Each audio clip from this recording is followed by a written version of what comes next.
I'm beginning my discussion of the development of European civilization with the Middle Ages. Question can certainly be asked, why didn't I begin in antiquity, since the ancient world provided so many of the ideas and so many of the structures and institutions that really constituted the European mentality? I'm starting in the Middle Ages in part because I think we need to see how a new civilization developed over the ruins of antiquity.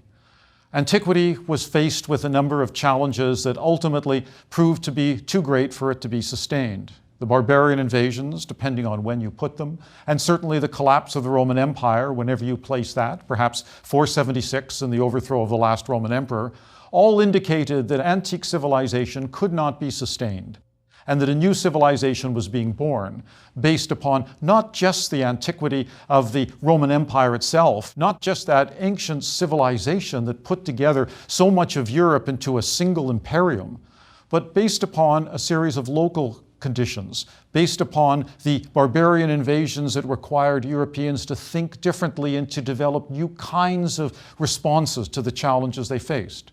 And that's why I'm beginning in the Middle Ages. Moreover, I'm not starting at any particular moment in the Middle Ages. I'm not starting with 476. I'm not starting with the coronation of Charlemagne as the first Holy Roman Emperor in 800. I'm not beginning with any set of events, but rather a set of circumstances. In order to understand European civilization, that need to address the issue of challenge and response, of the response of many people at different times over different places to a series of difficulties and crises that allowed them to create what really constitutes a new world, is really what I want to see animating these next few lectures. So the Middle Ages is going to be looked at schematically. It's going to be looked at over time and space in order to see how the institutions that defined it really gave life not only to their own immediate moments, but also to the societies and civilizations they represented. And in particular, if we're going to look at the new civilization, we have to ask what happened when Rome ceased to be.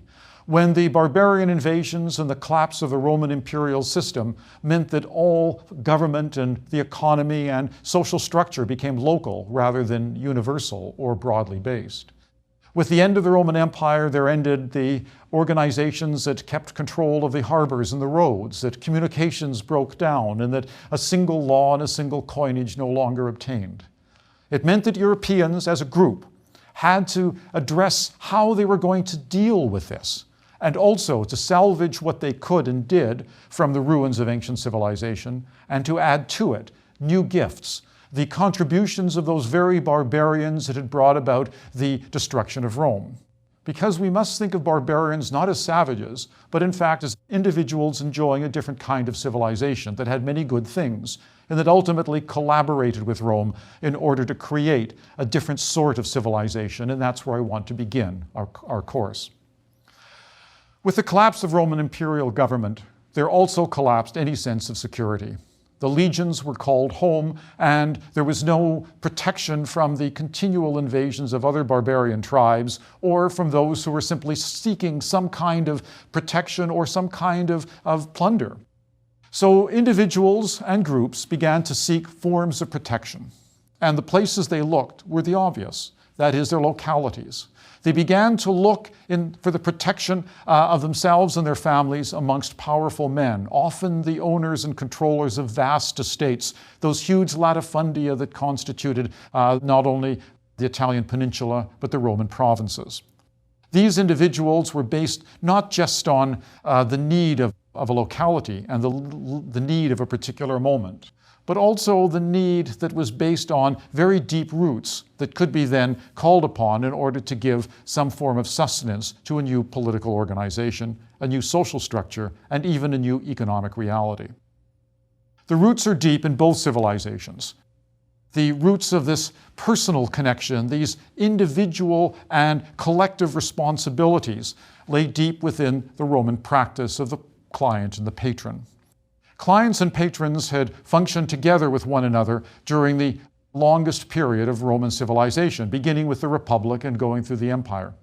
Powerful men, senators for example, would have met at their house large numbers of those who were seeking jobs or protection or influence, and they would follow this powerful man through the streets to give him added public recognition.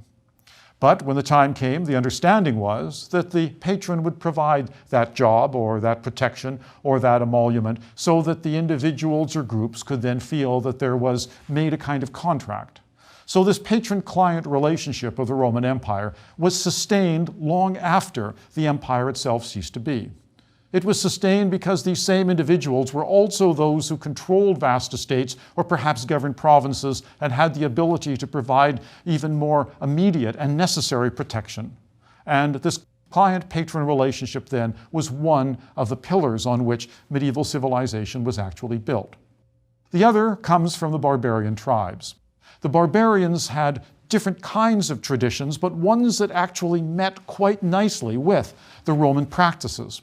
For example, the Germanic tribes that had invaded the Roman Empire had a highly developed, complex set of personal relations between warrior chieftains and their hand-picked armed retainers.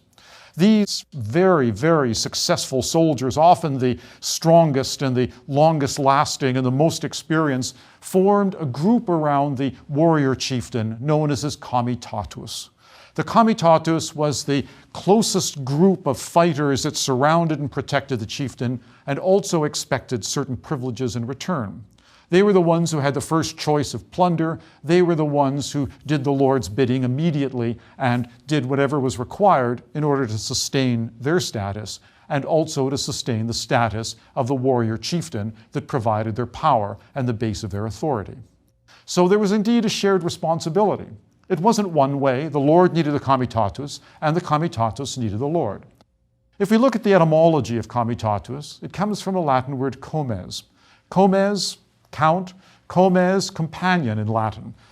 These companions constituted then this close bond and also provided the etymology for that title of nobility of count, conde, conte, a comte. That then reflected a position in the aristocratic hierarchy. This comitatus then established, together with the patron-client relationship, the idea that bonds could be personal, they could be local, they could be immediate, and what's more, they could solve and address particular problems that were serious enough in order to require immediate assessment. With the collapse of Roman central administration, these sorts of bonds, these sorts of personal connections became much more important because, in part, there was nothing else. Everything then became increasingly regionalized. Everything became increasingly local. More and more, the idea of society became based upon where you lived and the power and authority and military protection of the people closest to you. The barbarian tribes, after all, had been not only Romanized to a degree, but also were often converted to Christianity, if not necessarily Orthodox Christianity, but Arian Christianity, or some of the other elements that provided connections with the ancient world. So we can't see the barbarians and the Romans as being mutually exclusive, as one being good and civilized, the others being savage and uncivilized. They were more or less on levels of civilization that drew from the same kinds of experiences while having at the same time different kinds of political and social and personal organizations. But there were changes, and the changes happened for a number of reasons, and one of the most significant changes came about as a result of technology. Now, I'm hardly a technological determinist, but nevertheless, there are moments when the intervention of technology did change things well beyond the function of the technology itself, where in fact, the introduction of a technological innovation, in fact, changed the nature of society. And in the late 7th and 8th century, there was more than one of these. Perhaps the single most effective from the point of view of the creation of a new form of society was the introduction from the East of the stirrup. Something quite simple, something attached to the saddle that allowed a rider to be much more stable on a horse. Well, the reason that this becomes important is not so the rider didn't fall off the horse, but that the rider, given heavy equipment and heavy weapons, could in fact fight on horseback. The ability to fight on horseback, the ability to provide the advantage of being on high and protected by heavy armor of one kind or another and use of heavy weapons meant that whoever fought from that vantage could in fact defeat almost any kind of enemy. So there was born a new class in society. There was born a group of individuals who were able to fight on horseback and consequently be, if not invincible, quite closely so. But there was a problem.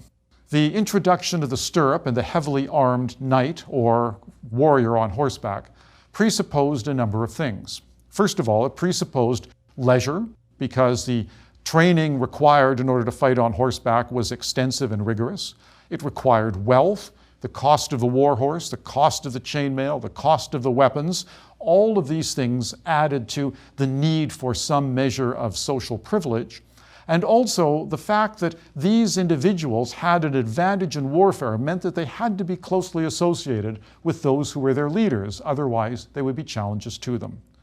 So consequently, it was natural that there would be a union, that there would be a connection between those privileged retainers around a powerful lord or a warrior chieftain and those who first began to fight on horseback. They had, after all, access to surplus wealth, they had high status as warriors, and indeed they had elite status as being closely associated with the person who controlled the political and social and economic structure of their locality. So the local lord was able then to provide protection for the locality by using these heavily armed knights in order to achieve some measure of security. Everybody benefited, the lord benefited, the elite soldiers benefited, and even those people who were then offered protection by these elite soldiers benefited, because it meant that they were a bit more secure. But what happened with the actual instruments that allowed this to be accomplished? Liquid capital, money, was fairly scarce in medieval Europe. After all, the Roman Empire was over, there were no emperors minting coins, so how were they to be paid? How was this status to be sustained, and how was this level of luxury and leisure to be sustained to allow these individuals to learn to fight on horseback and maintain the equipment necessary to do so? There had to be another way of paying them, and of course the way of paying them was in fact the transfer of land. This transfer of land, known as a fief, provided these heavily armed warriors or knights the means to support the cost of maintaining their horse and their armor, the cost of their training, and their elite status. So warrior chieftains in their locality would then provide this land. This land would then be used as a basis for economic and social authority and power, and in return, the elite warriors agreed to do what they did best, and that is fight for their lord whenever called. So the obligation remained that the warrior would fight when called, and the lord would provide the status in order to sustain the social and economic position of the individuals. Well, in the case of the Frankish kings, this actually worked initially quite well, and they began to divide their large territories into counties. And again, we see the root of the comitatus and comes in the word county itself. These counties became then more than military units because there was no government. The means of communication had broken down. So those who governed provided justice as well as providing security were one and the same. These landowning families, these knightly families then provided every element for an omnicompetent society. Everything was required, everything was given that was required. And so consequently, we can see the development not just of a military union between ownership of land and fighting, but we see the foundations being built of a new kind of society based upon a landowning military elite providing every aspect of government based upon class and based upon recognition by the other members of society as being, in fact, in a position of authority. The system worked well in the 9th century and certainly under Charlemagne and his son, but things began to break down. And they began to break down because of the instability of these years in the early Middle Ages, because there were other invasions. The barbarians were not the only invaders of Europe. There were the Muslims who crossed from the coast of North Africa and invaded Spain until stopped by Charles Martel in 732, almost conquered France. The incursions of more Germanic tribes, incursions of Vikings from the north, Magyars from the steppes of Central Asia. And the Frankish kings realized that if they were going to provide protection, government, and security, they in fact had to ensure that the various localities were protected and governed. So in fact, they began transferring more and more of their land to their heavily armed retainers and knights in order to sustain society as they knew it. They had to. Money, as I said, was in very short supply, but land was relatively cheap and available. So it was much easier for them to transfer tracts of land to individuals in return for government and security than it was to provide any other method of payment. So consequently, what we can see happening is the fragmentation of European society, the fragmentation of European politics and the European economy. It had already become local as the needs of society were increasingly localized, but now it became extremely local as society fragmented ever more, as more and more land was transferred to more and more knightly families in order to ensure that there would be sufficient knights in order to provide protection in this extremely unstable, dangerous world of the 9th and 10th centuries. The inevitable result then was the decline of the central authority. The central authority may have existed in theory, but in practice there was very little to control those knightly families from acting more or less as independent individuals functioning with independent sovereignty. There was not much that could be done. So with the exception of Charlemagne and his son, the idea of monarchy, that is a central authority in Western Europe, began to disintegrate. Political, economic, and social power had fragmented, and the population at large, those people who had originally sought protection and security with their local lords, saw them as the only source of protection and security, saw them as the administrators of justice, saw them as the dispensers of largesse and privilege, and saw them as the government such as it was. And it also meant that the independence of these individuals could not really be challenged. As far as the population of Europe was concerned, where you lived determined every aspect of your life, and the person who immediately protected you and provided whatever justice there was the one that you recognized as the source of sovereignty and authority. So by about the year 1000, for example, we could no longer assume that there was any overarching political structure, that you couldn't make any assumption about the role of kings, the role of emperors, or the role of almost anyone beyond the ruler of your particular locality, your immediate overlord. But what we can see after the year 1000 is that these very forces that had begun to seriously fragment the powers of the central authority, the powers of the Frankish monarchy and the Frankish Empire, were beginning to fracture even the powers of the local lords, even those counts who had assumed complete authority in their own territory. The general political and military chaos of the 10th century required these counts to be ever more vigilant and require increasingly more and more soldiers and more areas of protection in order to ensure that these new waves of invaders or this new level of instability didn't reach too close to home. So they began giving more authority to people who perhaps had a particularly powerful castle or fortification, some group that had a particularly thuggish, successful group of private warriors around them.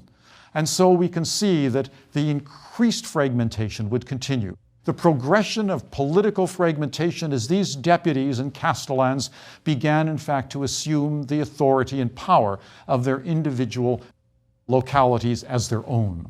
They no longer ruled in the name of others. They began to rule on their own. They began to act as though they were not responsible to anyone but themselves.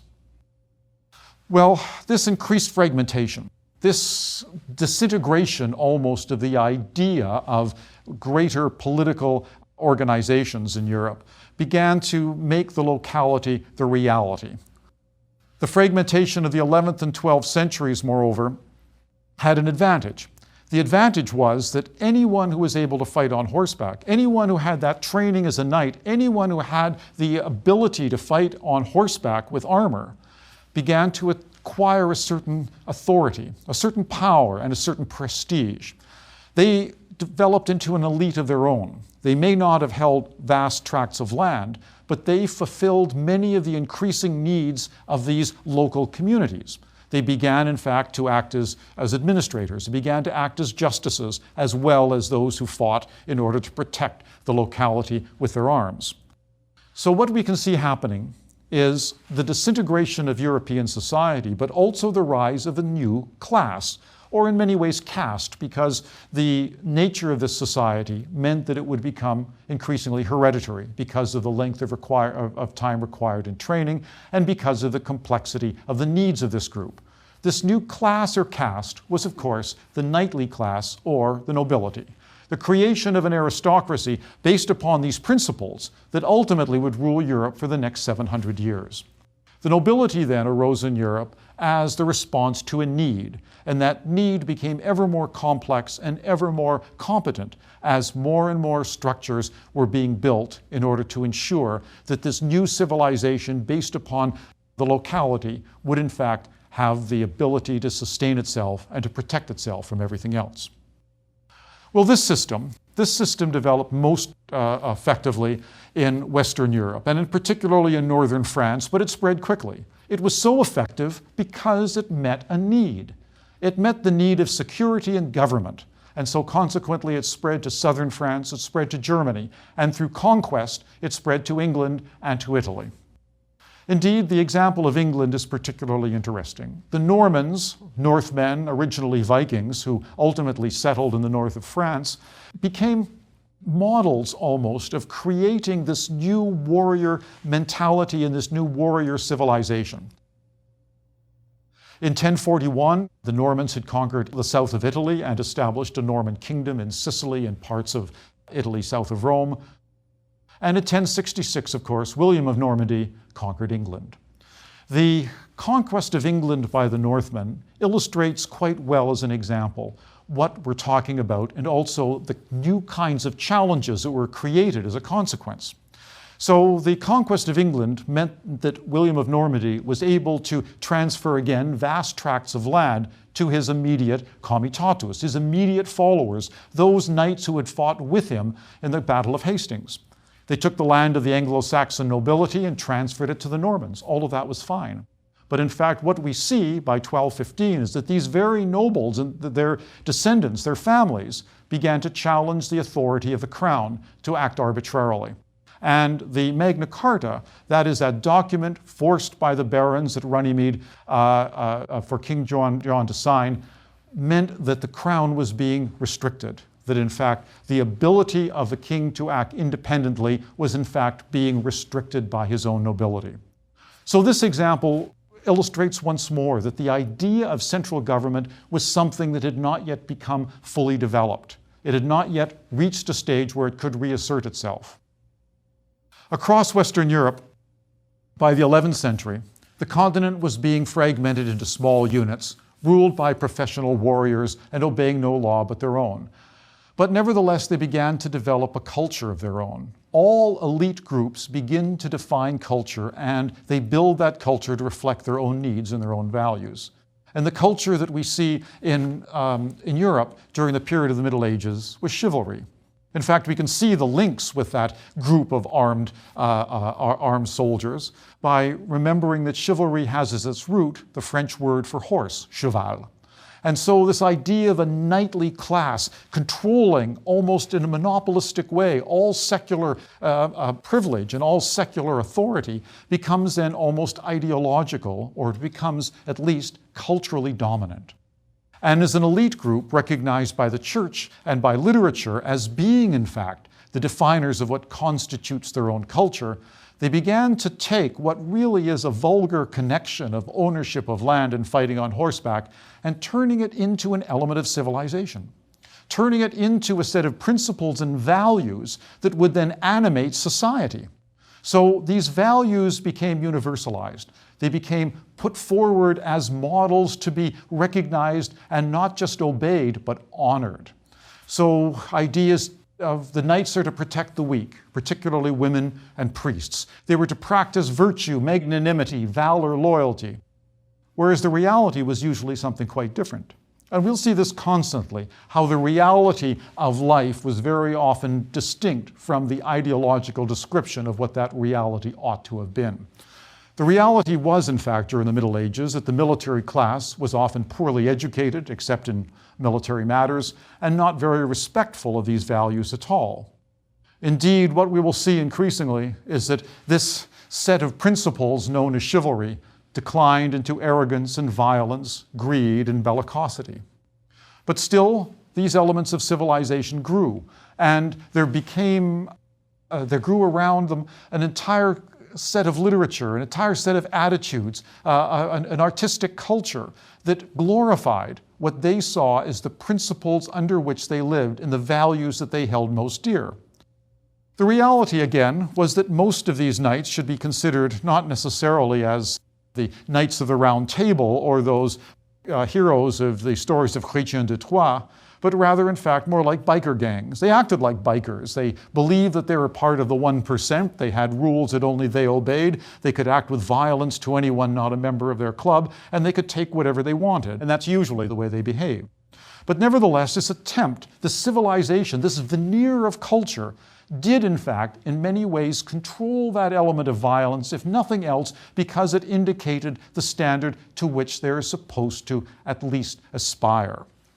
So we've got this idea of regulated power, of controlled power, of a sense that the knight is supposed to behave in a way that might not necessarily be exemplified at every moment of the day, but nevertheless is something to be seen as an ultimate goal.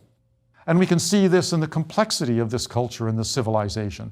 The relationship between men and women, the development of courtly love, that complex model in which the knight becomes a vassal to a lady, usually someone other than his wife, and worships her from afar. So what we're seeing is that every elite group, and we're going to see examples of this throughout the entire course, every elite group will begin to establish an element of what we can call civilization. That is a set of principles, a set of ideals which are supposed to obtain and which become the aspirational goals of all members of that society. The distinction between what actually happens and those aspirational goals constitutes many of the tensions in society. And in fact, the Middle Ages provided a fine example of exactly how tense this relationship can be. We just have to think of the Chrétien de Troyes story of Lancelot and Guinevere. Lancelot, the greatest of all knights in earthly worship, could not achieve the Holy Grail for reasons best known to him and Guinevere. It took his son Galahad to do so because of his dishonoring of his lord Arthur by sleeping with his queen, Guinevere. So these ideas, these principles, these concepts of civilization sung by troubadours, the images of knights that appear in the decoration of manuscripts, the tapestries of the unicorn, all of these things provided ideals, the chivalric principles that they were supposed to obey. The reality was something quite different indeed. The church recognized that, in fact, this is something that had to happen, and there was a need to, in fact, establish some form of control. But, in fact, it didn't happen. The reason for that's, of course, complicated. And what we'll see in a subsequent lecture is that the church, like every other institution in medieval Europe, became part of this system and this structure, drawn in because it was a necessary response to a challenge.